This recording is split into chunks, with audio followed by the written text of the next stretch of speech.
Moustache a 2 ans. Il est immunisé contre le typhus. Il s'est fait vacciner dès les premières semaines de sa vie. Depuis, il reçoit une nouvelle dose chaque année. C'est un budget. Mais bon, quand on prend un animal, on en est responsable. Donc, si on s'occupe de lui, il faut aller au bout, quoi. Et pas le laisser attraper des maladies. Voilà. On essaye de faire au mieux. Voilà. On en prend soin. On prend soin de ses enfants, on prend soin de ses animaux. Fièvre, diminution du système immunitaire, diarrhée, le typhus atteint la moelle osseuse et les cellules intestinales. C'est vrai qu'on a eu pas mal de chatons qui sont malheureusement décédés, puisque n'ayant pas le schéma vaccinal complet.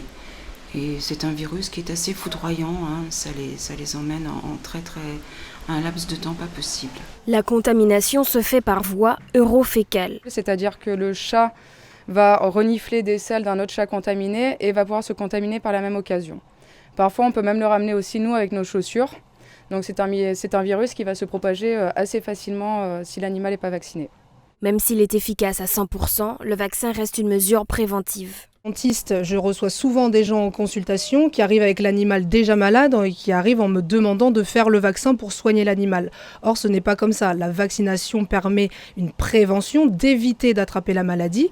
Mais malheureusement, une fois que l'animal attrape le virus, nous, tout ce qu'on peut faire, c'est gérer les symptômes. Les chats les plus jeunes sont aussi les plus susceptibles de succomber à la maladie.